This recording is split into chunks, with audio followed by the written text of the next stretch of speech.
옥상에서 수업을 빼먹다 학년 부장 선생님과 딱 마주쳤습니다. 서로를 노려보던 그 순간 제 머릿속에 기막힌 아이디어가 떠올랐죠. 저는 깊은 시름에 잠긴 척 중얼거렸습니다. 더는 살고 싶지 않아요. 그 말에 학년 부장 선생님의 얼굴이 새하얗게 질렸습니다.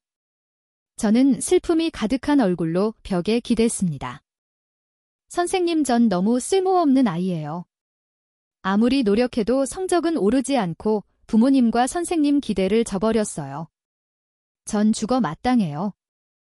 이왕 시작한 연기, 끝을 봐야 했습니다. 저는 눈을 질끈 감고 옥상 난간으로 한 걸음 다가섰습니다. 그 결과는 실로 엄청났습니다. 교장 선생님께서 확성기를 들고 건물 아래에서 고래고래 소리치셨죠. 학생, 어서 내려와.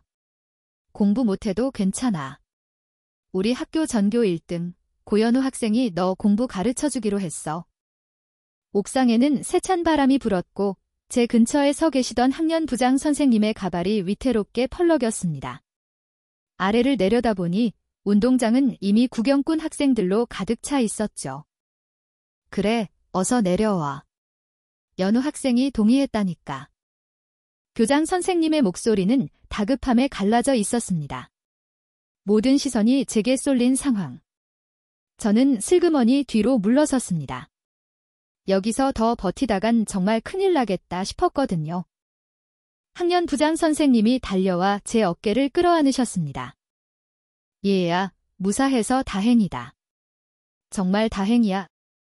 걱정으로 식은땀을 흘리는 선생님의 모습에 저는 죄책감을 느꼈습니다. 평소 엄하기만 하셨던 조 선생님의 이런 모습은 처음이었으니까요. 선생님은 바람에 흐트러진 가발을 고쳐 쓰시며 낮은 목소리로 말씀하셨습니다. 고3 스트레스가 얼마나 큰지 안다. 하지만 무슨 일이든 혼자 끙끙 앓지 말고 꼭 선생님들한테 얘기해야 해. 어리석은 생각은 절대 하는 거 아니다. 저는 고개를 끄덕이며 손에 들고 있던 담뱃갑을 내밀었습니다. 사실 태어나서 처음으로 피워보려던 건데 한 모금 빨아보기도 전에 현장에서 붙잡힌 거였죠. 조 선생님은 안도의 한숨을 내쉬더니 잠시 생각에 잠긴 후 물으셨습니다. 내가 3학년 2반 백잔잔 맞지? 제가 고개를 끄덕이자 담임 선생님께 제 이야기를 자주 들었다고 하셨습니다. 그럴 만도 했죠. 저는 수학은 만년과락 신세였지만 국어만큼은 전교 3등 밖으로 밀려난 적이 없었으니까요. 선생님은 제 어깨를 두드리며 길게 한숨을 쉬셨습니다. 공부 때문에 너무 걱정하지 마라. 우리가 도와줄 사람을 붙여줬으니까. 다음부턴 절대 이런 바보 같은 짓 하지 말고. 그제야 저는 교장 선생님의 말이 떠올랐습니다. 아, 그들이 말한 도와줄 사람이 바로 수년째 이과 전교 1등을 놓치지 않은 고현우였군요. 교장 선생님은 고현우를 한쪽으로 끌고 가 속삭이고 계셨습니다. 저는 어렴풋이 들려오는 몇 마디를 들을 수 있었습니다. 자네에게 맡기겠네. 심리가 약한 아이야. 우울증일지도 몰라. 고현우의 미간이 모기를 꼬집어 죽일 수 있을 정도로 좁혀졌습니다. 교장 선생님은 이야기를 마치고 저를 고현우 앞으로 데려갔습니다. 꿀이라도 떨어질 듯한 다정한 목소리로 말씀하셨죠. 잔잔아, 앞으로 연우 학생이랑 열심히 공부해야 한다. 다시는 어리석은 생각하지 말고 어려운 일 있으면 꼭 선생님들한테 말하고. 알았지? 저는 닭살이 돋는 것을 참으며 고개를 끄덕였습니다. 교장 선생님이 떠나자 저는 고현우를 올려다보았습니다. 잘생긴 얼굴이었지만 표정은 영 좋지 않았죠. 저는 눈치 빠르게 말했습니다. 내가 나 가르치기 싫어하는 거 알아? 아니, 그게 아니라 아까 교장 선생님이 마늘을 드셨나 봐. 고현우의 눈썹이 꿈틀거렸습니다. 그가 방금 자신의 표정이 썩 좋지 않았던 이유를 해명하고 있다는 걸 깨달았습니다. 사실 저는 그가 이 일에 엮이고 싶지 않았지만 교장 선생님의 부탁이라 거절하지 못했다는 걸 눈치챘죠. 역시나 그는 애써 불만스러운 기색을 누르며 딱딱한 어조로 말했습니다. 쓸데없는 생각 말고 뛰어내릴 생각도 하지 마. 그는 체념한 듯 눈을 감았다 뜨며 말했습니다. 이따가 내 문제집 들고 와의 내 수준이 어느 정도인지 봐야 하니까. 멀어지는 고현우의 뒷모습을 보며 저는 눈을 깜빡였습니다. 저 이과 전교 1등, 생각보다 까다로워 보이네요. 학교에 저를 따라 옥상에서 소동을 피우려는 학생들이 늘자 학교는 그날 밤 바로 옥상을 폐쇄해버렸습니다. 그들은 저를 따라 할 수 없게 되자 이제 비난의 화살을 제게 돌렸습니다. 제가 시험지와 문제집을 들고 고현우를 찾아가는 길, 주변에서 수군거리는 소리가 끊이지 않았습니다. 고현우 관심 끌려고 일부러 저런 거라며? 한참을 꾸물거리다 내려온 거 보면 딱 봐도 쇼잖아. 진짜 가식적이야. 헛소리들. 고현우가 잘생기고 성적이 좋은 건 사실이지만 저는 그들의 남신에게는 정말 관심이 없었습니다. 애초에 뛰어내릴 생각도 없었고 교장 선생님의 제안에 순순히 응한 건 그저 상황을 수습하기 위해서였을 뿐입니다. 고현우의 반을 찾아갔지만 그는 보이지 않았습니다. 저는 한 여학생을 붙잡고 물었습니다. 저기, 고현우 좀 불러줄 수 있을까? 그 여학생은 저를 힐끗 보더니 차갑게 말했습니다. 어디 있는지 몰라. 저는 한숨을 쉬며 다시 교실 안을 기웃거렸습니다. 그때 한 남학생이 흥얼거리며 교실로 들어오다가 저를 발견하고는 다시 다가왔습니다. 꼬마야, 누구 찾아? 고현우 찾는데. 그는 저를 위아래로 훑어보더니 눈을 반짝이며 웃었습니다. 아, 내가 우리 연우 때문에 뛰어내리려던 애구나. 세상에, 소문이 어쩌다 이렇게까지 와전된 걸까요? 잠깐만. 지금 자고 있는 것 같은데 내가 깨워줄게. 저는 고개를 끄덕였습니다. 그는 교실 맨 뒤쪽으로 가 책상에 엎드려 자고 있는 고현우의 어깨를 툭툭 쳤습니다. 2분 후 고현우는 잔뜩 찌푸린 얼굴로 교실에서 나왔습니다. 엎드려 자느라 얼굴에 자국이 선명했고 부드러운 검은 머리카락은 살짝 헝클어져 있었죠. 정교한 얼굴선과 어우러진 멍한 표정이 잠에서 막 깬 그의 까칠함을 귀엽게 포장해 주었습니다. 교장 선생님과 조 선생님은 고현우가 저를 가르치기 편하도록 자신들의 사무실을 우리에게 내주셨습니다. 키가 크고 마른 고현우는 긴 다리로 척척 걸어갔습니다. 그의 한 걸음은 제 두 걸음과 맞먹었죠. 그가 앞서 걷고 제가 뒤따랐습니다. 주변에서는 여전히 수군거리는 소리가 들려왔습니다. 딱 봐도 고현우는 제 신경 쓰기 싫어하는 것 같은데? 저렇게 빨리 걷는 거 봐. 일부러 못 따라오게 하려는 거잖아. 그러게. 표정도 안 좋잖아. 우리 연우 불쌍해서 어떡해. 그때 고현우가 갑자기 걸음을 멈췄습니다. 그는 수군거리던 여학생들 앞으로 다가가 말했습니다. 누가 너희더러 불쌍해해 달래? 내가 안 즐겁다고 누가 그래? 그리고 누가 너희 마음대로 날 연우라고 부르래? 여학생의 눈시울이 순식간에 붉어졌습니다. 고현우 학생, 저는 그냥... 고현우는 미간을 찌푸리며 더욱 귀찮다는 표정을 지었습니다. 그만 울고. 다음부턴 남 뒤에서 한가하게 수다 떨 시간에 책이나 한 줄 더 봐. 그의 목소리는 아까처럼 차갑지는 않았습니다. 그는 말을 마치고 저를 돌아보았습니다. 결코 인내심이 넘쳐 보이는 얼굴은 아니었죠. 쟤들 말 신경 쓰지 마. 나 아주 즐거우니까. 저는 그 즐거워 보이는 얼굴을 멍하니 올려다보았습니다.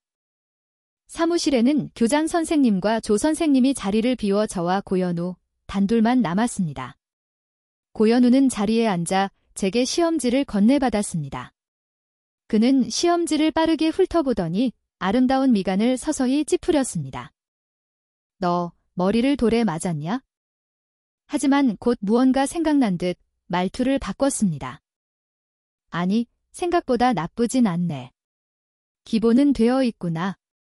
아직 구제할 방법은 있겠어. 그는 저를 힐끗 쳐다보며 덧붙였습니다.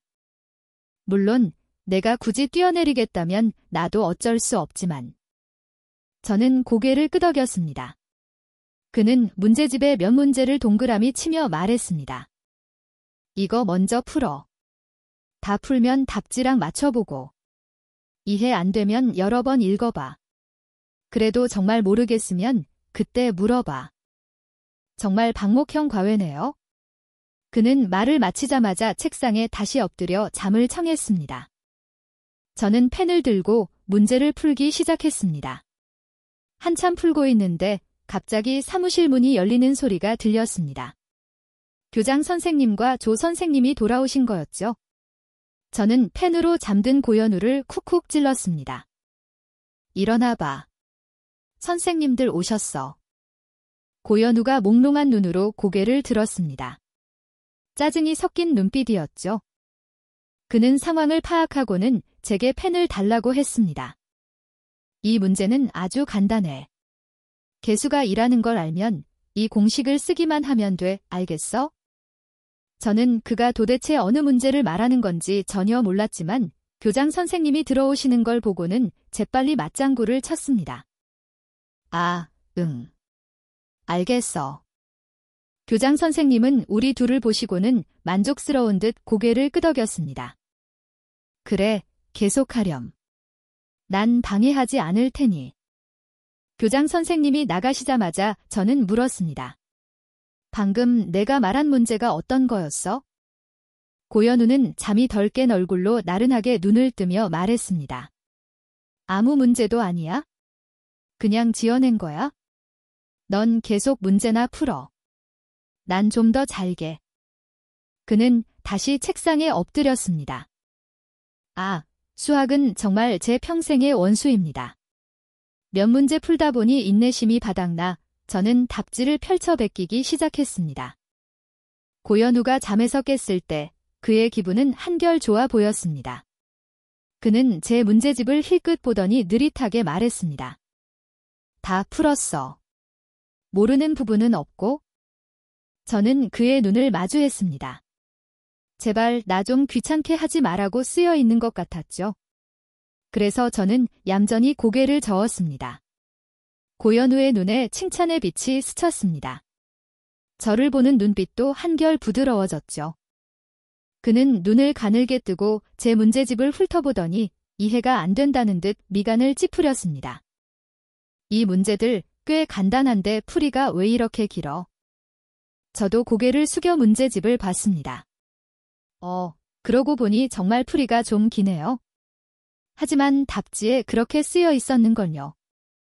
고현우는 더 묻기 귀찮았는지 자리에서 일어나 밖으로 나갔습니다. 내 반에 가서 내 책 가져와. 줄일 수 있는 과정이 몇 개 있어?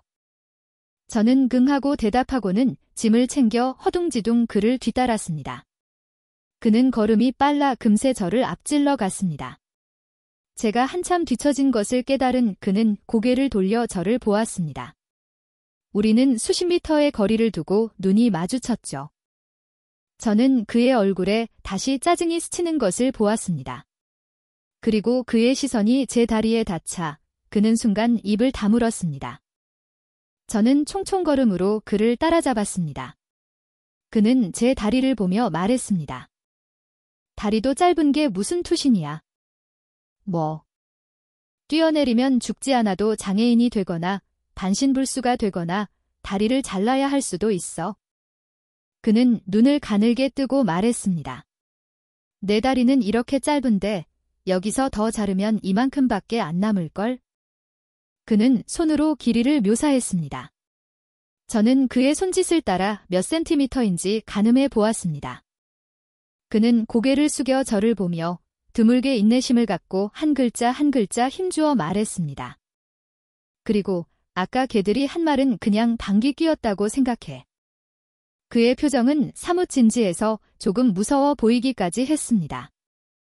목숨이 제일 중요해. 뛰어내리는 건 장난이 아니야. 알았어. 저는 얌전히 고개를 끄덕이며 그의 뒤를 졸졸 따라갔습니다. 그러자 등 뒤에서 그가 중얼거리는 소리가 들렸습니다. 내가 왜 이렇게 엄마처럼 잔소리를 하고 있지? 그는 잠시 멈칫하더니 갑자기 짜증을 냈습니다. 여자애들은 정말 귀찮아.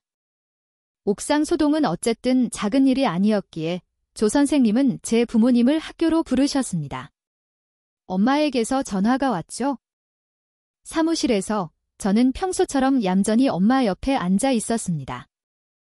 이번에 어머님을 모신 건 잔잔이가 투신 소동을 벌인 일 때문입니다. 엄마는 믿을 수 없다는 듯 미간을 찌푸렸습니다. 잔잔이가요? 그럴 리가요? 맞아요. 그럴 리가 없죠. 저는 엄마 앞에서 항상 착하고 쏙 썩이지 않는 엄마를 가장 안심시키는 딸이었으니까요. 조 선생님은 책상을 가볍게 두드리며 엄한 목소리로 말했습니다. 왜 그럴 리가 없습니까? 고3 학생들이 받는 스트레스가 얼마나 큰데요? 자녀의 감정 상태에 얼마나 관심을 갖고 계셨는지 묻고 싶군요. 아이들이 충동적인 생각을 할 때 부모님도 책임에서 자유로울 수 없습니다. 선생님의 말이 끝나자마자 엄마의 휴대폰이 울렸습니다. 엄마는 조 선생님에게 미안한 표정을 지어 보였습니다. 선생님, 죄송하지만 전화 한 통만 받겠습니다. 그녀는 자리에서 일어나 옆으로 가서 전화를 받았습니다. 진 대표님이요? 지금 오신다고요? 엄마는 잠시 망설이는 듯 했지만 이내 결심한 듯 말했습니다. 네, 지금 바로 가겠습니다. 전화를 끊은 엄마는 복잡한 표정으로 저를 보았습니다. 잔잔아, 너 정말... 저는 고개를 저었습니다. 엄마, 난 괜찮아. 선생님이 오해하신 거야? 엄마는 얼른 일 보러 가. 엄마는 입술을 깨물고 고개를 끄덕이더니 조 선생님을 향해 죄송스러운 목소리로 말했습니다. 죄송합니다. 선생님. 제가 급한 일이 생겨서요. 이 일은 다음에 다시 이야기 나누시죠. 제가 잔잔히와 진지하게 이야기해보겠습니다. 말을 마친 엄마는 제 어깨를 가볍게 두드리고는 서둘러 자리를 떴습니다. 조 선생님은 엄마의 뒷모습을 보며 미간을 찌푸렸습니다. 네, 어머니는? 저는 조용히 대답했습니다. 많이 바쁘세요? 제 엄마는 커리어 우먼입니다. 제게 많은 용돈을 줄 수는 있지만 많은 사랑을 줄 시간은 없으셨죠. 고연 후의 보충 수업 때문에 저와 그는 아침 체조 시간에서 특별히 면제되었습니다. 마침내 그도 저를 가르치는 것의 이점을 깨달은 듯 했습니다. 바로 이 핑계로 사무실에서 부족한 잠을 보충할 수 있다는 것이었죠. 며칠 동안 그는 몇 문제를 표시해준 뒤 책상에 엎드려 잠을 잤고 저는 그가 자는 동안 답을 뺏겨 적었습니다. 그가 깨어나면 저는 다 이해했다고 말했죠. 어느 날 운동장에서 학생들을 감독하시던 조 선생님이 갑자기 사무실로 돌아오셨습니다. 저는 다급하게 고연우를 흔들어 깨웠습니다. 일어나. 조 선생님 오셨어.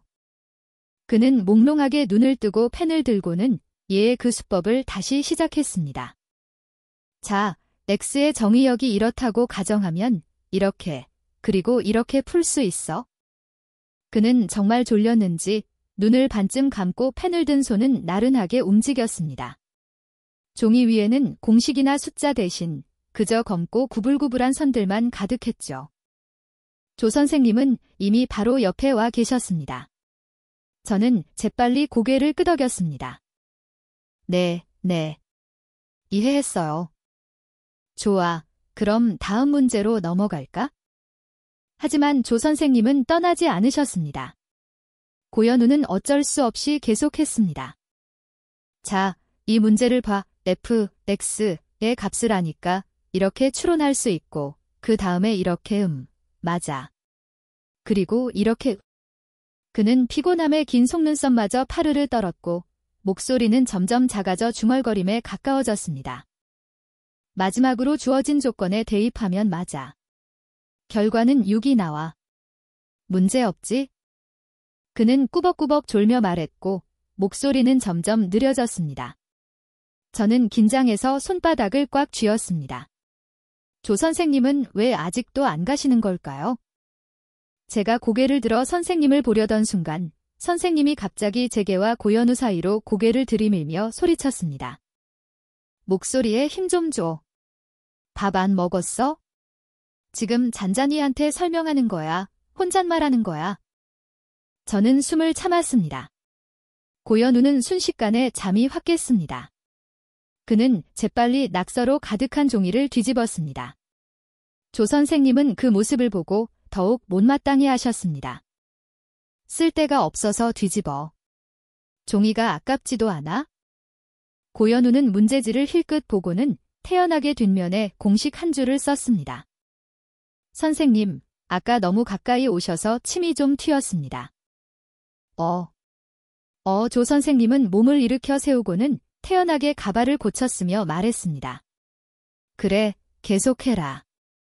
고현우는 저를 힐끗 보고는 나른하게 말했습니다. 조건은 다 나왔어. 답은 뭐지? 저는 고개를 들어 그의 눈을 마주했습니다. 젠장, 이 녀석 진지해졌잖아. 고현우가 펜으로 제 손을 툭 쳤습니다. 멍하니 뭐 해, 문제 봐. 저는 문제를 쳐다봤습니다. 아주 좋네요. 하나도 모르겠습니다. 저는 펜을 들고 종이에 계산하는 척하면서 슬쩍 등 뒤를 훔쳐보았습니다. 조 선생님은 아직까지 않고 팔짱을 낀 채 우리를 지켜보고 계셨습니다. 답이 뭐냐고. 두 사람의 시선 아래 저는 이를 악물고 대답했습니다. 6. 고현우가 미간을 찌푸렸습니다. 얼마? 6이요. 저는 입술을 깨물고 긴장된 채 그를 쳐다봤습니다. 고현우는 잠시 침묵하더니 담담하게 고개를 끄덕였습니다. 좋아. 아주 잘했어. 6 맞아. 조 선생님은 만족스러운 듯 제 어깨를 두드리고 떠나셨습니다. 고현우가 제 문제집을 들어 몇 장 넘겨보더니 말했습니다. 이 바보 그는 말을 멈추고는 다시 이었습니다. 어제 내가 비슷한 유형 문제들 표시해 줬잖아. 그는 고개를 숙여 제가 베껴 쓴 문제들을 살펴보더니 눈을 가늘게 떴습니다. 너 게으름 피웠지. 저는 고개를 숙이고 아무 말도 하지 않았습니다. 속으로는 매일 잠만 자는 건 너잖아라고 생각했죠. 답을 베끼더라도 왜 내 답을 안 베껴? 저는 고개를 들어 그의 눈을 마주하고는 망설이다 미간을 찌푸리며 말했습니다. 내 글씨 너무 못생겨서 알아볼 수가 없어. 고현우. 그는 그대로 굳어버렸습니다. 그리고 입꼬리를 억지로 끌어올렸습니다.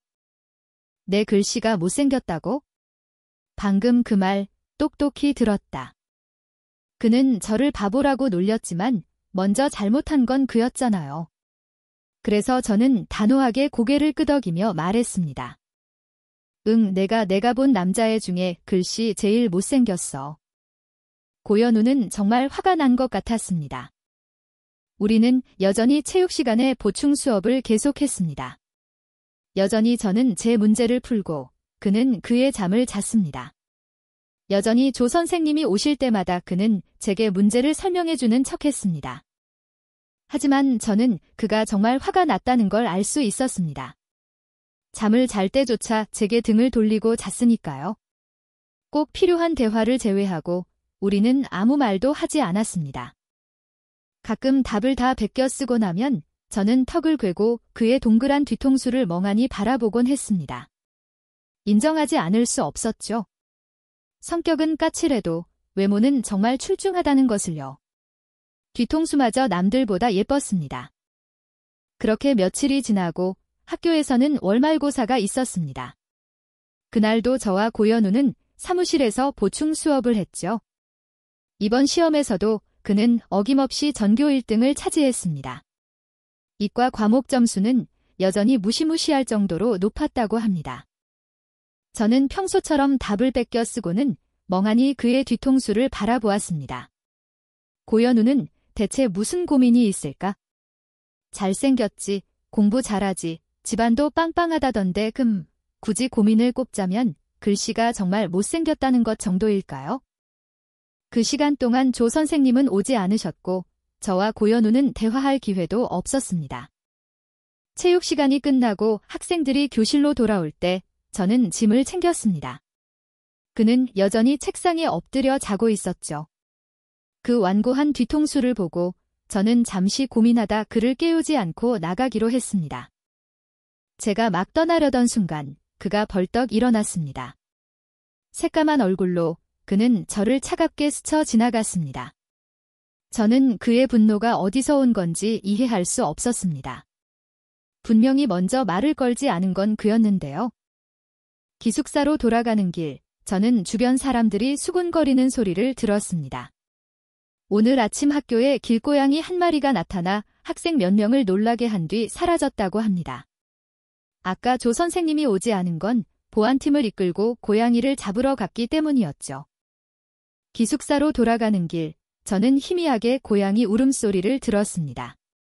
걸음을 멈추고 확인해 보니 잘못 들은 게 아니었습니다. 저는 쪼그리고 앉아 좌웅하고 몇 번 불러보았습니다. 잠시 후 풀숲에서 더러운 고양이 한 마리가 고개를 내밀었습니다.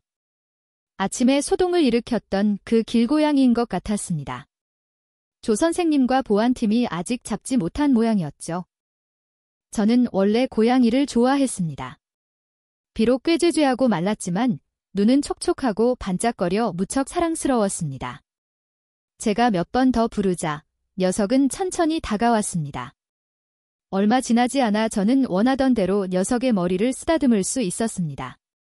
녀석은 정말 순했습니다. 제 손길이 좋은지 눈을 가늘게 뜨고 발에 머리를 기댔습니다. 어떻게 학교에 들어왔는지는 모르겠지만 학교 보안팀의 손에 잡히면 다칠지도 모른다는 생각이 들었습니다. 저는 고양이를 안아들고 일단 기숙사에 숨겨야겠다고 마음먹었습니다. 바로 그때 등 뒤에서 놀란 목소리가 들렸습니다. 연호야, 연호야, 저기 봐. 내 잔잔이 아니야? 제 품에 있던 흰 고양이가 깜짝 놀라 온몸의 털을 곤두세웠습니다. 녀석은 발버둥 치며 뛰어내리려 했고 저는 그만 놓치고 말았습니다. 오히려 녀석에게 핥히기까지 했죠. 아얏. 손목을 내려다보니 34cm 길이의 핥힌 자국이 선명했습니다. 발톱이 날카로웠는지 상처에서 피가 배어 나왔습니다. 고개를 들어보니 흰 고양이는 이미 사라지고 없었습니다. 그때 고연우와 방금 소리친 남학생이 제 옆을 지나가고 있었습니다. 그는 저번에 저를 도와 고연우를 불러줬던 그의 짝꿍 오유진이었습니다. 저와 고연우는 잠시 눈이 마주쳤다가 둘 다 시선을 돌렸습니다. 오유진은 저와 고연우를 번갈아 보며 말했습니다. 너희 왜 그래? 싸웠어. 저는 그들을 무시했습니다. 그들만 아니었다면 흰 고양이가 놀라 도망가지 않았을 테니까요. 제가 막 자리를 뜨려던 순간 갑자기 손목이 붙잡혔습니다. 고개를 들어보니 고연우의 눈과 마주쳤습니다. 그는 미간을 찌푸리며 물었습니다. 손 왜 그래? 저는 손을 빼며 말했습니다. 괜찮아. 신경 써줘서 고마워. 오유진이 낄낄거리며 말했습니다. 연우야, 내 잔잔이는 별로 고마워하지 않는 것 같은데? 고연우의 미간에 짜증이 스쳤습니다. 뭐가 내 거야? 제가 어떻게 되든 나랑 무슨 상관인데? 말을 마친 그는 뒤돌아 가버렸습니다. 오유진이 그를 뒤쫓으며 말했습니다. 내 거 아니라고? 그럼 제 점수는 왜 그렇게 알아보고 다녔는데? 내가 언제부터 그렇게 오지랖이 넓었다고. 고연우는 순간 걸음을 멈칫하더니 이내 서둘러 발걸음을 옮겼습니다. 다음 날 저는 복도에서 조 선생님과 마주쳤습니다. 선생님은 제 손목의 상처를 보자마자 마치 적이라도 만난 듯한 표정을 지으셨습니다. 잔잔아, 이번 월말고사 수학 점수 몇 점이니? 저는 솔직하게 대답했습니다. 68점이요. 안정적인 점수였죠? 솔직히 말하면 지난번보다 2점이나 올랐는데요. 조 선생님은 그럴 줄 알았다는 표정을 짓더니 저를 교장실로 데려갔습니다. 교장실에서 교장 선생님과 조 선생님은 저를 등지고 소곤소곤 무언가 의논하고 계셨습니다. 저는 한참을 기다렸습니다. 마침내 그들의 대화가 끝났죠. 조 선생님은 누군가를 부르러 나가겠다고 하셨습니다. 나가시기 전에 문득 무언가 생각난 듯 물으셨습니다. 장 교장, 오늘 아침에도 마늘 드셨습니까? 교장 선생님이 고개를 끄덕였습니다. 응, 왜? 냄새나나. 조 선생님의 대답을 기다리지도 않고 그는 손바닥에 입김을 불어 코에 대고 킁킁거렸습니다. 곧 그는 눈을 감고 심취한 듯 말했습니다. 냄새가 좀 나네. 조 선생님은 이 광경에 익숙한 듯 나가기 전에 태연하게 당부했습니다. 애들 얼굴에 대고 입김만 불지 마십시오. 조 선생님이 나가신 후 사무실에는 저와 교장 선생님만 남았습니다. 잔잔아, 이리 와보렴. 선생님이랑 이야기 좀 하자. 그는 조 선생님의 당부를 기억했는지 제게 말할 때 입을 가리고 일정한 거리를 유지했습니다. 성적을 올리는 건 점진적인 과정이야. 조급해하면 안 돼. 저는 얌전히 고개를 끄덕였습니다. 그는 계속 말했습니다. 이번 시험 점수가 만족스럽지 않더라도 그렇다고 자신을 해쳐서는 안 되지. 그의 시선이 제 손목의 상처에 닿았습니다. 여학생들은 다 예쁜 걸 좋아하잖니? 이렇게 흉터라도 남으면 어떡하려고 그래? 내가 노력한 건 알지만 이번 시험은 잘생긴 거 말고는 쓸모가 없는 고연후 탓을 할 수밖에 없구나. 조 선생님과 상의한 끝에 내 수학을 도와줄 사람을 바꾸기로 했단다. 저는 손목의 상처를 보며 그들이 무언가 오해했다는 것을 깨달았습니다. 신백연 학생 알지? 물론 알죠. 그는 고연후 바로 다음과는 또 다른 전교권이었습니다. 안심하렴. 그 학생은 아주 세심한 남학생이라 그 애가 도와주면 내 수학 점수도 틀림없이 오를 거야. 교장 선생님의 말이 끝나자마자 조 선생님이 사람을 데리고 돌아왔습니다. 저와 신백연은 눈이 마주쳤고 그는 제게 가볍게 고개를 끄덕였습니다. 신백연은 피부가 하얗고 용모가 단정하며 눈빛이 온화해 무척 다가가기 쉬워 보였습니다. 교장 선생님은 그를 한쪽으로 끌고 가 속삭였습니다. 아무래도 자해인 것 같아. 자네에게 맡기겠네. 둘이 친하게 지내도록 해봐. 이번에는 입을 가리지 않고 신백연에게 바짝붙어 말씀하셨습니다. 저는 그의 얼굴이 점점 굳어지고 아름다운 눈썹이 살짝 찌푸려지며 숨을 참는 듯 입술을 꽉 다무는 것을 보았습니다. 그럼에도 그는 얌전히 고개를 끄덕이며 교장 선생님께 대답했습니다. 저는 그에게 연민을 느끼지 않을 수 없었습니다. 잠시 생각한 끝에 그를 고통의 바다에서 구해주기로 결심했습니다. 선생님, 곧 수업 시작이에요. 저 빨리 교실로 돌아가고 싶어요. 교장 선생님은 잠시 멈칫하더니 손을 흔들었습니다. 그래, 둘 다 교실로 가보렴. 신백연 학생, 내가 한 말 잊지 말고. 저는 교장 선생님의 깃긴 공격에서 신백연을 성공적으로 구해냈습니다. 사무실을 나오자 신백연이 제게 작게 고맙다고 말했습니다. 저는 방금 교장 선생님의 말을 떠올리며 말했습니다. 천만에. 앞으로 잘 부탁해야 할 텐데. 비록 오해였지만 교장 선생님과 조 선생님의 관심은 진심이었기에 저도 모른 척할 수는 없었습니다. 신백연은 살짝 입꼬리를 올렸습니다. 부탁이라니. 오히려 기쁜 걸. 저는 고개를 기울여 그와 대화를 나누다가 문득 등 뒤에서 차가운 시선이 느껴졌습니다. 고개를 들어보니 고연우였습니다. 그는 시선을 거두고 무표정한 얼굴로 손에 든 봉투를 오유진에게 던져주고는 뒤돌아 가버렸습니다. 오유진이 급히 달려와 그 물건을 제게 다시 던져주었습니다. 아, 진짜 너희 둘 때문에 못 살겠다. 이거 걔가 너 주라고 한 거야? 말을 마친 그는 뒤돌아 고연우를 쫓아갔습니다. 연우야, 기다려.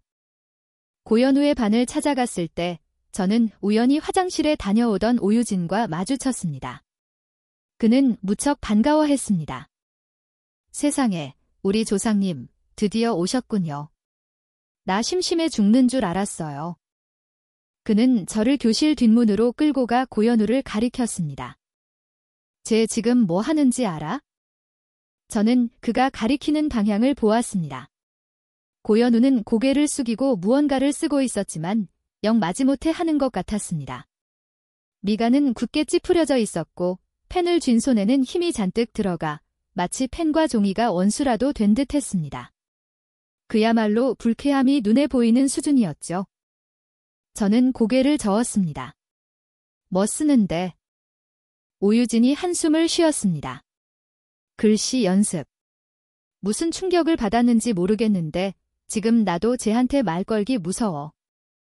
제가 생각하기에 아마 저 때문에 충격을 받은 것 같았습니다. 혹시 내가 쟤한테 무슨 말 했어? 그렇지 않고서야 저럴 리가 없는데. 저는 잠시 망설이다 말했습니다. 아마도 내가 걔한테 글씨 제일 못 쓰는 남자애라고 말해서 그런가 봐. 오유진은 몇 초간 침묵하더니 형용할 수 없는 표정으로 말했습니다. 이 세상에 걔한테 그런 말을 대놓고 할 수 있는 애는 너밖에 없을 거야. 세상에. 아, 너랑 너무 오래 얘기했네. 곧 수업 시작이다. 기다려. 내가 쟤 불러올게. 얼마 지나지 않아 고현우가 느긋하게 걸어 나왔습니다. 그는 눈을 내려 저를 힐끗 보고는 일부러 무심한 척 물었습니다. 나한테 무슨 볼일이야? 저는 고개를 끄덕였습니다. 고현우, 흉터 연고 선물해줘서 고마워. 그리고 내 글씨 못생겼다고 말해서 미안해. 내 글씨는 예술가적인 풍모가 있는데 내가 보는 눈이 없었어. 고현우는 한참 동안 말이 없다가 하고 대답했습니다. 저는 고개를 들어 그의 살짝 올라간 입꼬리를 보았습니다.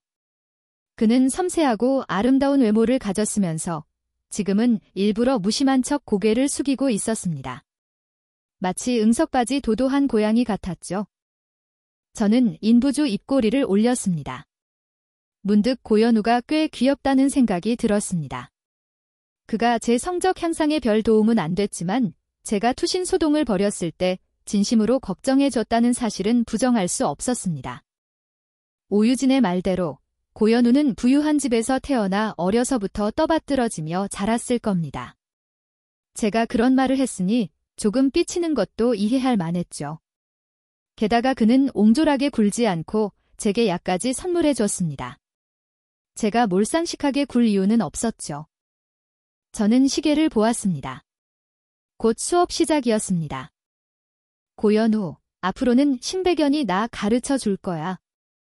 그동안 귀찮게 해서 미안했고 정말 고마웠어. 말이 끝나자마자 수업 시작 종이 울렸습니다. 그래서 저는 그에게 손을 흔들었습니다. 자, 할 말은 다 했으니까 너도 어서 들어가. 나도 수업 들으러 갈게. 그의 대답을 기다리지도 않고 저는 달려가 버렸습니다. 그날 오후, 저는 다시 오유진과 마주쳤습니다. 그는 제게 도대체 고현우에게 무슨 말을 했냐고 물었습니다. 제가 다녀간 후 그의 기분이 더 안 좋아 보였다는 것이었죠. 저는 한참 생각한 끝에 제 나름대로 합리적인 설명을 내놓았습니다. 아마도 앞으로 나를 가르친다는 핑계로 게으름을 피우거나 낮잠을 잘 수 없게 되어서 일시적으로 받아들이기 힘들었나 봐. 사람들은 흔히 글씨는 그 사람의 인격이라고 말합니다. 고현우 같은 예외를 제외하면 신백연은 정말 그 말에 살아있는 증거였습니다. 그의 글씨는 가늘지만 힘이 있었고 그 사람처럼 단정하고 맑았습니다. 제게 문제를 설명해 줄 때 쓴 연습장조차도 매우 깔끔하고 명료했죠. 제가 기초가 부족하다는 것을 배려해 그는 항상 부드러운 목소리로 설명해 주었고 가끔 제가 이해했는지 다시 물어봐 주었습니다. 만약 제가 이해하지 못했다면 그는 인내심을 갖고 다시 설명해 주었죠. 비록 진도는 느렸지만 저는 정말로 제 자신이 발전하고 있음을 느꼈습니다. 그렇게 그에게 며칠을 배우고 금세 주말이 되었습니다. 저는 짐을 챙겨 집에 갈 준비를 하다가 뜻밖의 고현우와 마주쳤습니다. 왜 또냐고요? 그저 며칠 동안 그를 너무 자주 마주쳤기 때문입니다. 저는 정말 이해할 수 없었습니다. 왜 2층에서 공부하는 사람이 굳이 4층 화장실까지 와서 용물을 보는지. 심지어 짧은 3일 동안 그는 이틀이나 몸이 안 좋다는 핑계로 체육 시간을 빼먹고 조 선생님의 사무실에 와서 쉬었습니다. 그리고는 무표정한 얼굴로 신백연이 제게 문제를 설명하는 것을 빤히 쳐다보았죠. 저는 체육 시간을 빼먹기 위해 그가 꽤나 머리를 썼을 거라고 추측했습니다. 신백연이 그의 자리를 대신했으니 그가 그런 반응을 보이는 것도 이해할 만했죠. 신백연의 성격은 정말 좋았습니다. 그는 심지어 고현우에게 따뜻한 물을 떠다주며 너무 힘들면 소파에 누워 쉬라고까지 말했습니다. 그런데 지금 저는 고현우가 한 손으로 마르고 작은 흰 고양이를 들어 올리고 혐오스럽다는 듯 미간을 찌푸리며 태연하게 그 녀석을 자기 배낭에 던져 넣는 것을 목격했습니다.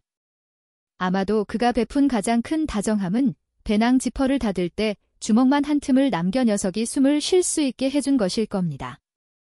모든 일을 마친 그는 마침내 제 시선을 알아차리고 고개를 들어 저와 눈을 맞췄습니다.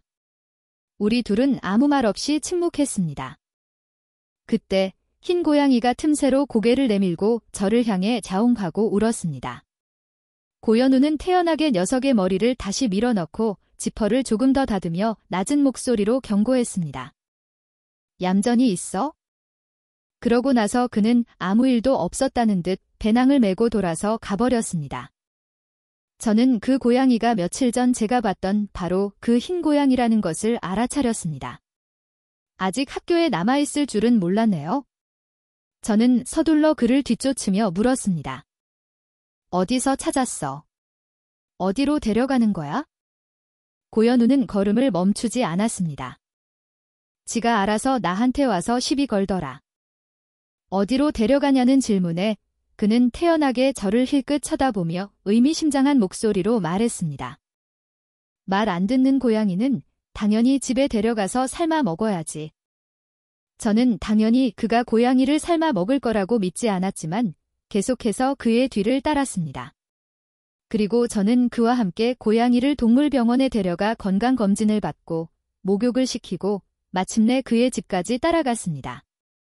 그의 집 문 앞에 서서야 저는 무언가 잘못되었다는 것을 깨달았습니다. 고현우가 눈썹을 치켜 올렸습니다. 이렇게 오래 따라와 놓고 들어올 용기도 없어? 저는 즉시 거절했습니다. 아니, 나 이제 가봐야 해. 제가 막 돌아서려던 순간 문이 갑자기 열렸습니다. 어디 보자, 우리 아들놈이 돌아왔나? 고개를 들자 아름답고 매력적인 얼굴과 마주쳤습니다. 그녀는 저를 보자마자 말을 멈추고 입을 가리며 놀란 표정을 지었습니다. 세상에, 내가 헛것을 보나? 그녀는 저와 고현우 사이를 오가며 시선을 옮기더니 갑자기 감격스러운 표정이 되었습니다. 아들아, 드디어 내가 철이 들었구나. 저도 조금 놀랐습니다. 그녀는 기껏해야 30대 초반으로 보였는데 고현우의 엄마라니요. 그녀는 말을 마치자마자 다가와 뜨거운 눈빛으로 저를 보았습니다. 어머머머, 세상에, 너무 귀엽잖아. 아가야, 이모가 볼 한 번만 만져봐도 될까? 저는 멍하니 고개를 끄덕였습니다. 그녀는 즉시 손을 뻗어 제 볼을 꼬집으며 이상한 아줌마처럼 가느다란 목소리로 말했습니다. 어머, 말랑말랑해. 보들보들해. 세상에, 이모는 귀여운 거에 환장한단다. 고현우가 그녀의 손을 뿌리치며 참을 수 없다는 듯 말했습니다. 엄마, 우리 언제까지 밖에 서 있을 거예요? 그제야 그녀는 정신을 차리고 저를 집 안으로 끌어당겼습니다. 맞다, 어서 들어와, 어서. 그녀는 저를 소파에 앉히고는 즐겁게 물었습니다. 아가, 이름이 뭐니? 백잔잔이요. 잔디 위에 진나라 진자를 써요. 그녀는 놀라 눈을 동그랗게 뜨고는 무릎을 탁 쳤습니다. 세상에. 이모 이름은 진지원이거든. 내 이름은 잔잔, 이모는 지원. 이걸 뭐라고 하는지 아니? 운명이라고 하는 거란다. 그녀는 신이 나서 고현우를 보았습니다. 연우야, 엄마 말이 맞지? 고현우는 명백히 힘들어 보였지만 건성으로 대답했습니다. 네. 저는 시계를 보았습니다. 지금 돌아가지 않으면 하늘이 어두워질 것 같았습니다. 이모, 시간이 너무 늦어서 그녀가 손뼉을 쳤습니다. 맞다. 깜빡할 뻔했네. 이 시간이면 배고프겠구나. 잠깐만, 이모가 저녁 준비 중이었는데 가서 좀 재촉하고 올게. 아니, 이모, 저는 가봐야.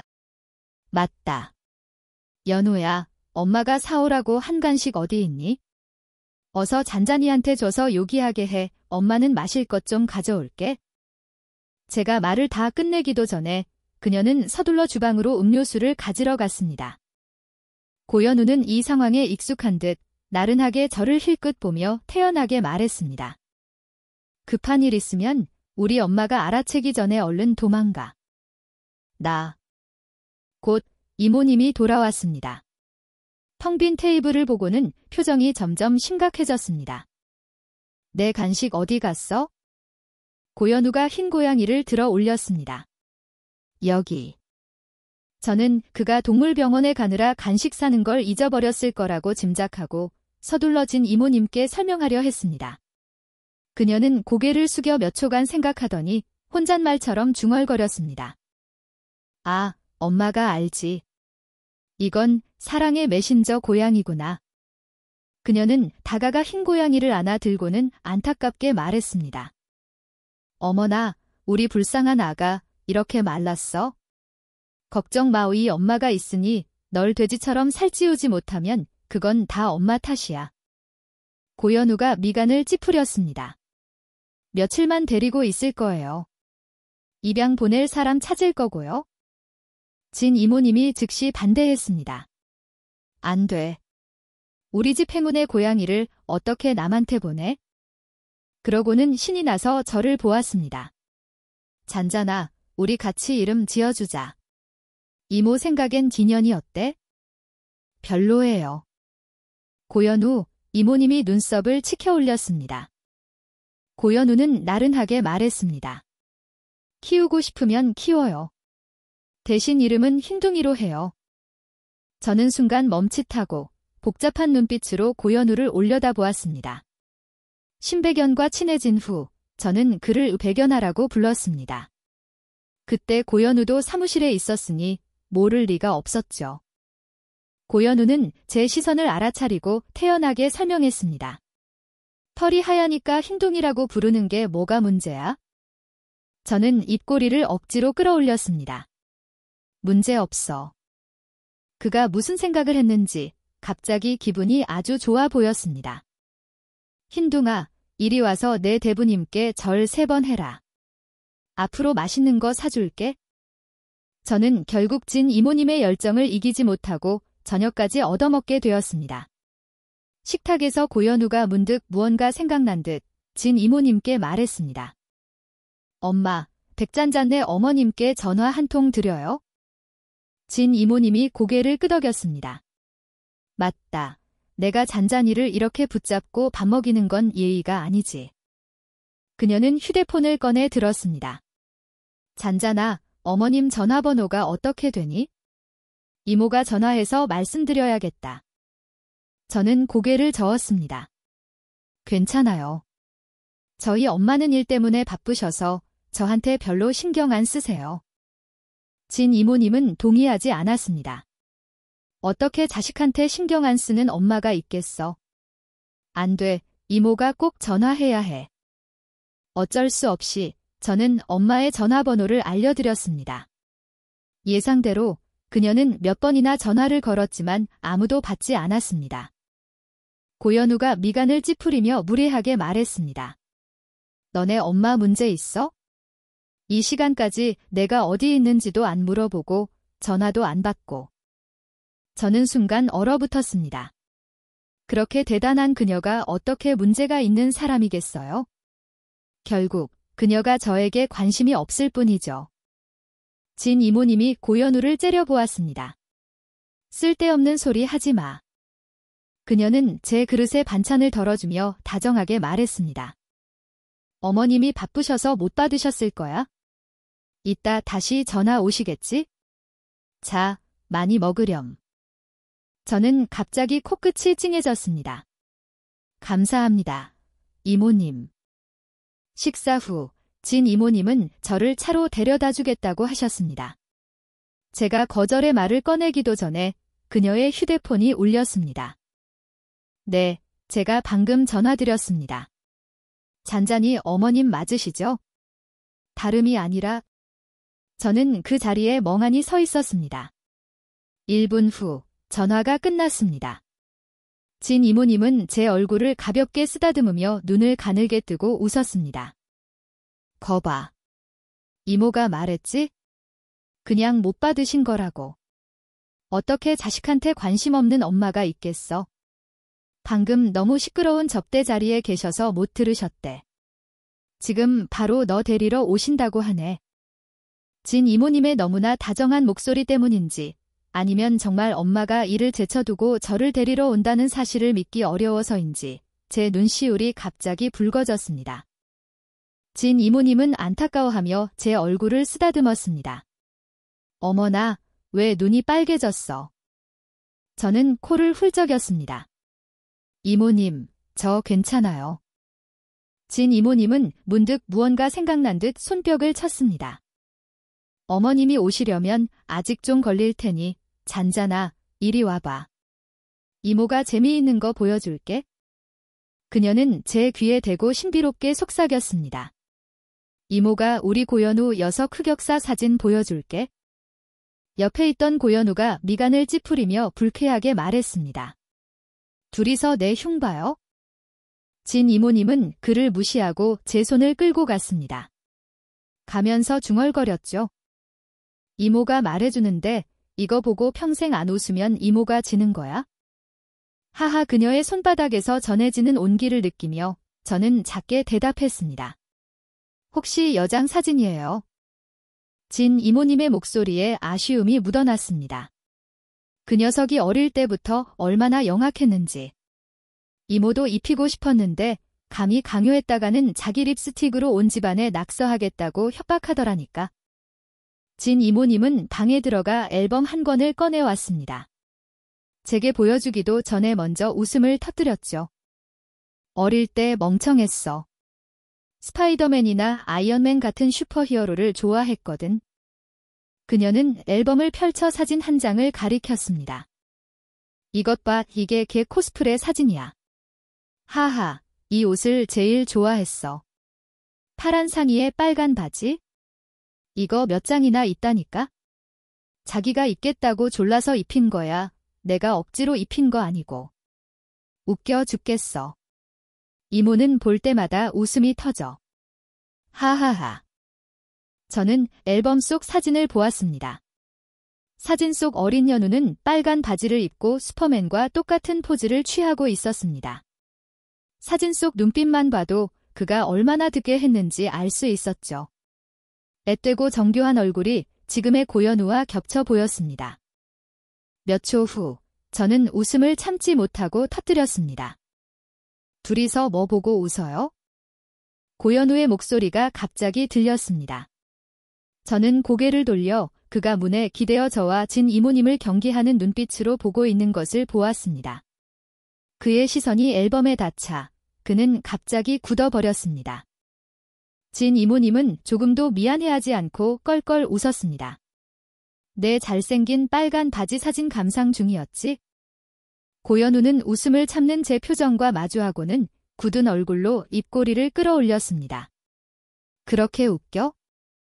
저는 눈을 휘며 대답했습니다. 방금 전 마음속의 서글픔이 사라지는 기분이었습니다. 응, 엄청 웃겨. 진 이모님도 고개를 끄덕이며 동의했습니다. 완전 동감이야. 고현우 그는 제 환한 얼굴을 보고는 체념한 듯 눈을 감고 짜증스럽게 뒤돌아 가버렸습니다. 아, 진짜 짜증나. 제가 차에 타기 전 진 이모님은 고현우에게 저를 문 앞까지 바래다 주라고 했습니다. 차에 오르려던 순간 고현우가 저를 불렀습니다. 백잔잔. 저는 그를 올려다보았습니다. 왜? 고현우는 시선을 내려 저와 눈을 맞췄습니다. 주말에 심심하거나 기분 안 좋으면 우리 집에 와서 나 찾아도 돼. 그는 잠시 멈칫하더니 말을 이었습니다. 아니, 우리 엄마 찾아. 엄마가 말이 너무 많아서 내가 평소에 잘 안 받아주거든. 그래서 모성애가 넘쳐서 풀 데가 없어. 우리 엄마, 너 엄청 좋아해. 내가 찾아오면 분명히 기뻐할 거야. 희미한 가로등 불빛 아래 부드러운 검은 머리의 소년이 눈을 내리고 저를 바라보았습니다. 길고 휘어진 속눈썹이 가늘게 떨렸고 눈빛은 진지하고 전주했습니다. 사실 우리 엄마뿐만 아니라 조 선생님, 장 교장 선생님, 그리고 나까지. 널 걱정하는 사람은 아주 많아? 그는 말을 멈췄습니다. 자신이 너무 말이 많았다는 것을 깨달은 듯 잘생긴 얼굴에 당황한 기색이 스쳤습니다. 요컨대 넌 혼자가 아니야? 앞으로는 절대 자신을 해치지 마. 고현우 저는 그의 까만 눈동자를 똑바로 바라보며 살짝 입꼬리를 올렸습니다. 알았어. 엄마는 회식 자리에서 술을 마시고 취기를 억누르며 제가 차에 오르기를 기다렸지만 저와 이야기를 나누기도 전에 의자에 기대 잠이 들어버렸습니다. 집에 돌아와 저는 침대에서 깊이 잠든 엄마를 멍하니 바라보았습니다. 술 때문에 뺨이 붉었고 단정하게 묶었던 머리는 느슨하게 풀려 있었습니다. 평소보다 오히려 더 부드럽고 고요해 보였죠. 저는 떠나기 전 비서 언니가 했던 말이 떠올랐습니다. 그녀는 엄마가 이 기간에 일을 몰아서 처리하고 앞으로 저와 더 많은 시간을 보내기 위해 시간을 비워뒀다고 했습니다. 저는 엄마의 눈 밑 다크서클을 보며 작게 말했습니다. 더는 속이지 마세요. 실망이 너무 많이 쌓여서 이제는 믿을 수도 없어요. 학교에서는 BC에서 열리는 경시대회 참가자 1명을 선발하는 시험을 열었습니다. 입상하면 국가대표팀에 들어갈 기회를 얻고 국가대표가 되면 H대학교에 특례 입학할 수 있었죠.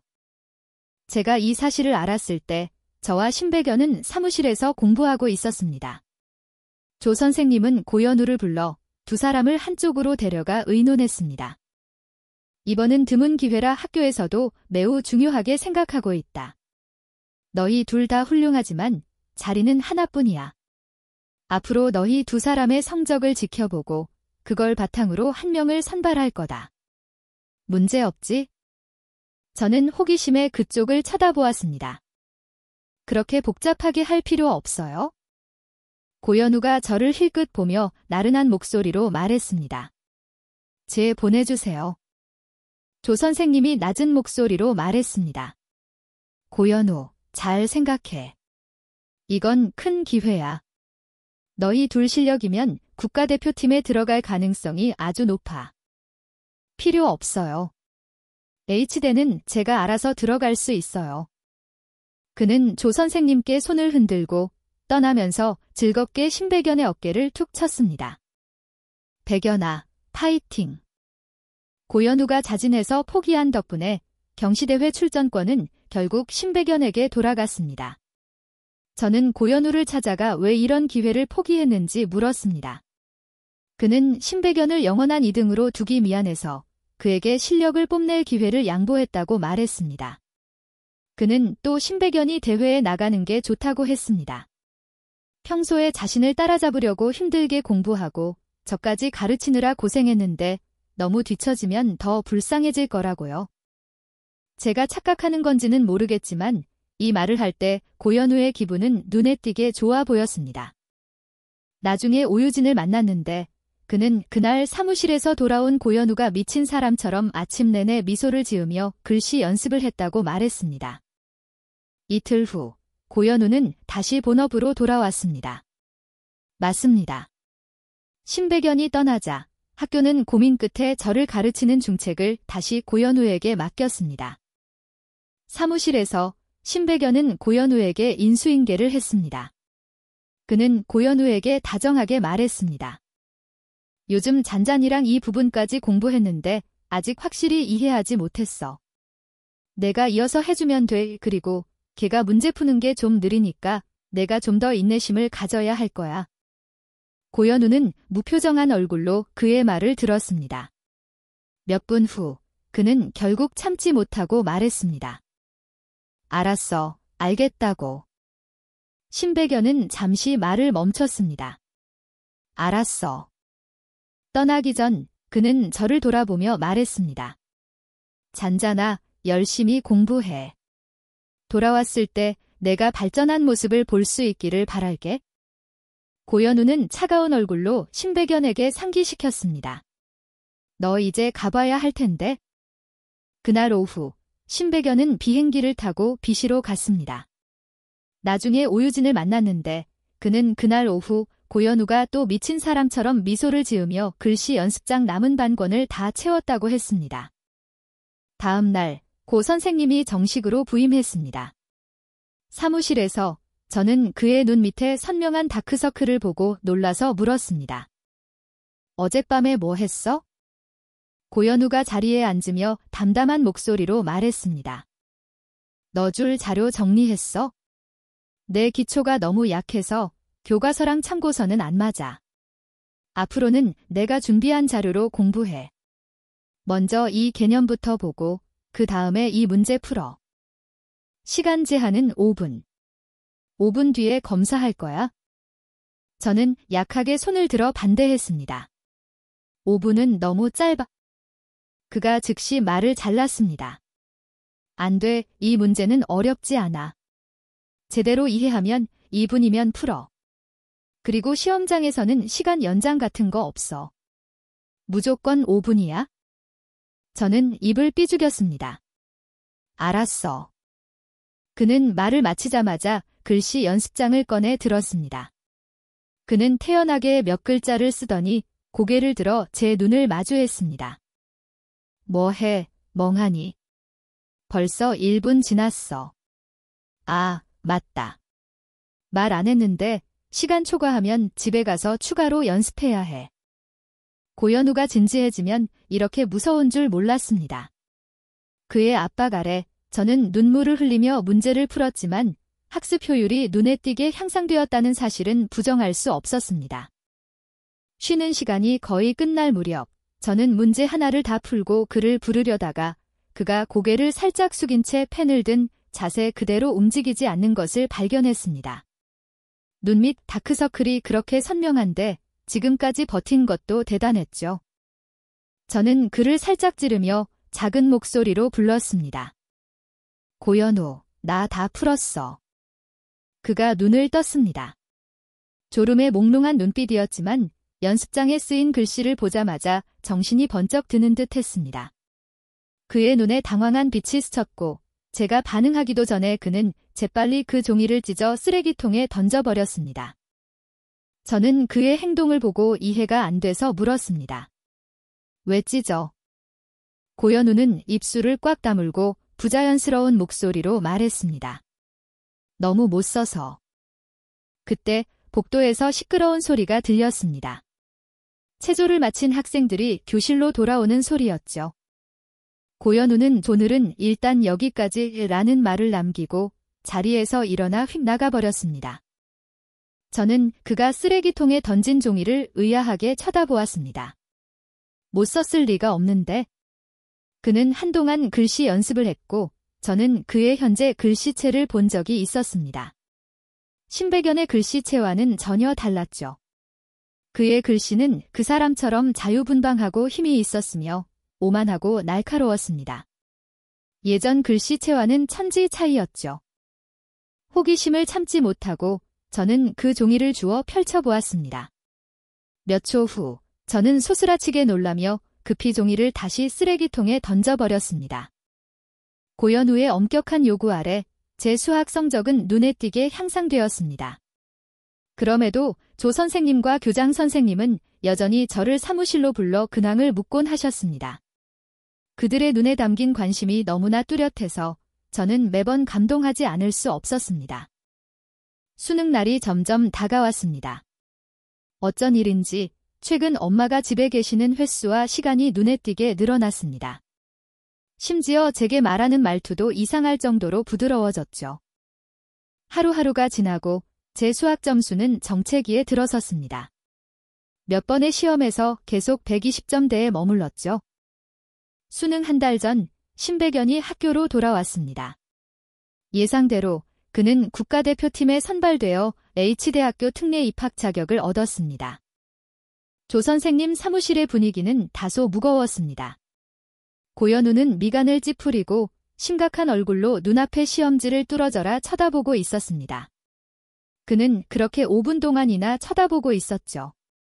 혹시 제 시험지를 통해 다른 생각을 하고 있는 건 아닐까요? 저는 손바닥을 꼼지락거리며 조심스럽게 물었습니다. 고현우, 너 혹시 후회해? 그렇게 귀한 기회를 포기한 것을요. 고현우는 여전히 심각한 표정으로 중얼거렸습니다.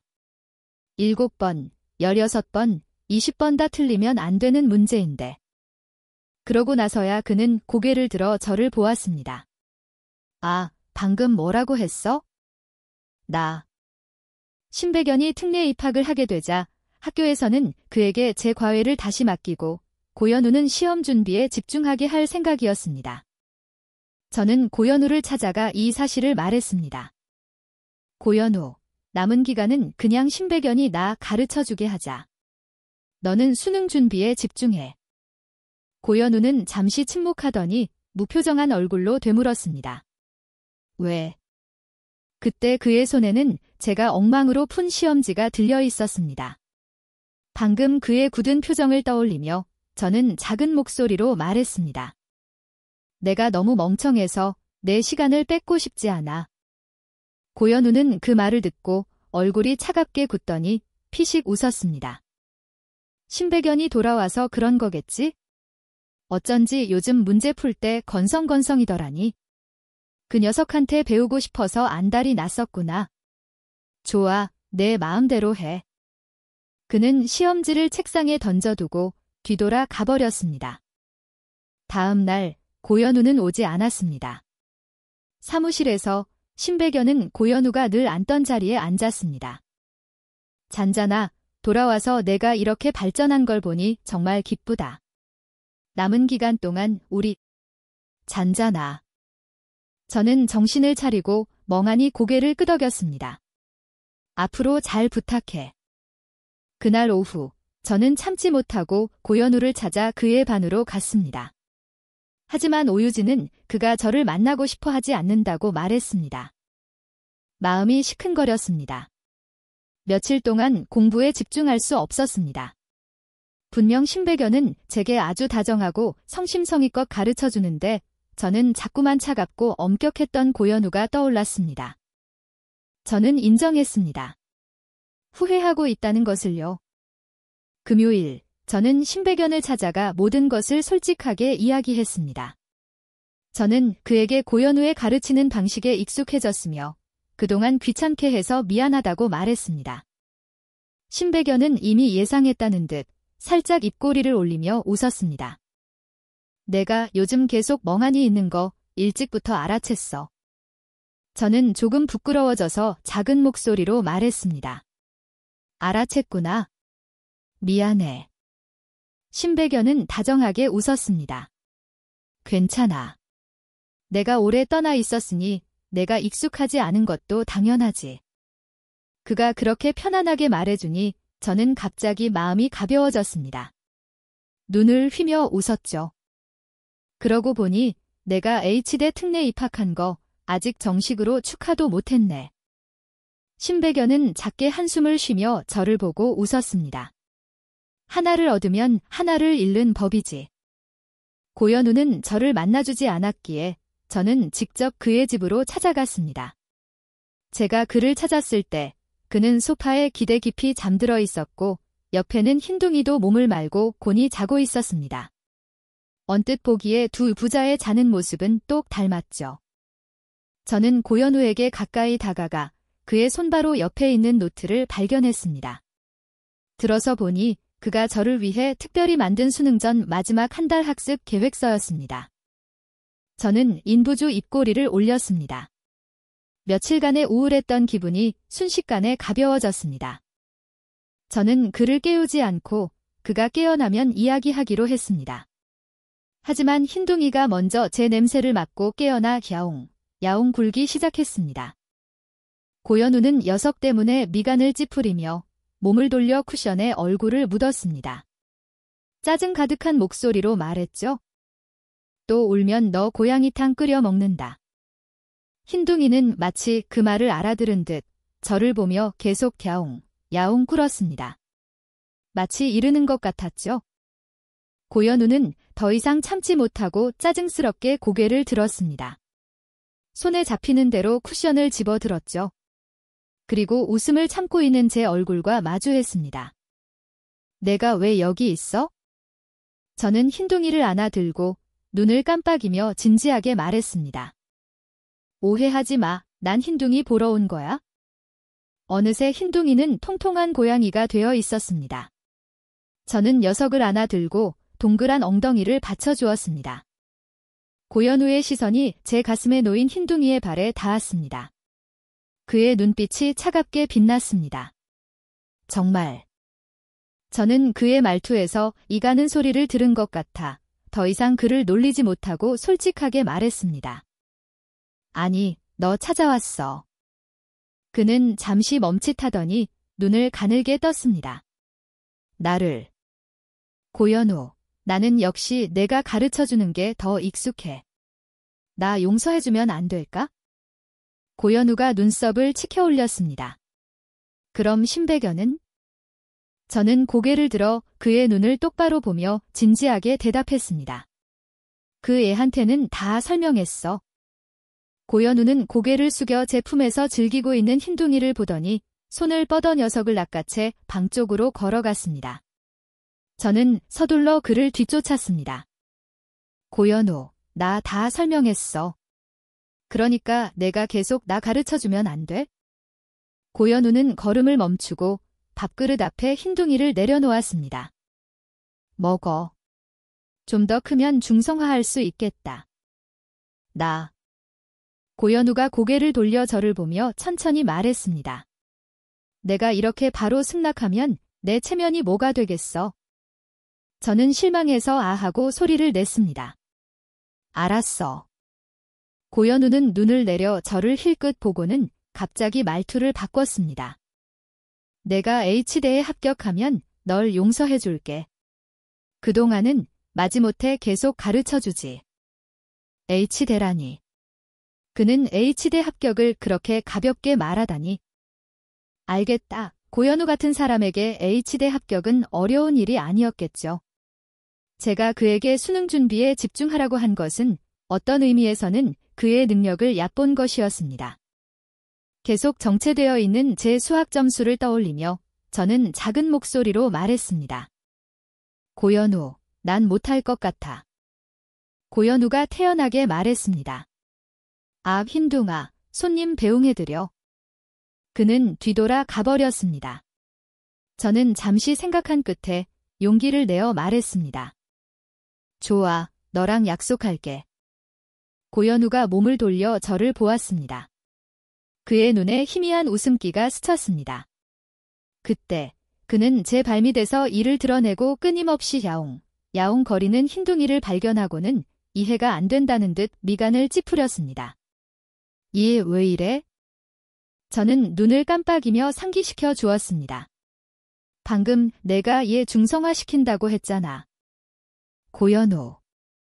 나중에 진 이모님께 들으니 그날 밤 흰둥이는 고현우의 침대 옆에서 밤새도록 그를 향해 소리쳤다고 합니다. 두 부자의 관계는 거의 파탄 지경에 이르렀고 한 달 넘게 서로 말도 섞지 않았다고 하네요. 흰둥이, 억울하겠다. 난 그냥 바보 고양이일 뿐인데 죄가 있다면 무슨 죄가 있겠어. 왜 자꾸 나한테 화풀이야, 고씨 아저씨. 하루하루가 지나갔습니다. 그 약속 때문인지 어쩐지 제자리 걸음이던 제 점수가 오르기 시작했습니다. 수능 일주일 전 제 수학 점수는 140점에 육박했습니다. 수능 3일 전 학교는 학생들이 집에 가서 휴식을 취하도록 휴가를 주었습니다. 졸업이 다가오자 저는 모두에게 졸업 선물을 사주기로 마음먹었습니다. 조 선생님께는 새 가발을 준비했습니다. 선생님의 낡은 가발은 너무 낡아서 몇 번이나 운동장 조회 때 바람에 날아가는 모습을 보였는데도 선생님은 여전히 주워서 다시 쓰셨으니까요. 장 교장 선생님께는 고추장 한 통을 준비했습니다. 이 고추장은 마늘과 함께 먹으면 아주 맛있다고 들었는데 교장 선생님은 마늘을 무척 좋아하시니 이게 제가 생각할 수 있는 가장 적합한 선물일 겁니다. 신백연에게는 만년필을 선물했습니다. 그는 글씨를 아주 예쁘게 썼고 시험 전에는 저를 응원하기 위해 서예 작품까지 써주어 저를 무척 감동시켰습니다. 비록 그 서예 작품은 결국 고현우가 가져가 버렸지만요. 그럼 고현우에게는 뭘 선물해야 할까요? 그는 부족한 게 없어 보였습니다. 한참 고민하다가 저는 단도직입적으로 그에게 원하는 게 뭐냐고 물었습니다. 그는 제가 자신에게 소원 하나를 빚지고 있으니 시험이 끝나면 빨리 들어달라고만 말했습니다. 수능 날이 다가왔습니다. 시험 전날 조 선생님은 제가 선물한 새 가발을 쓰고 자랑스럽게 걸어 다녔습니다. 평소의 엄격한 얼굴에는 이제 듣게 한 표정이 역력했죠.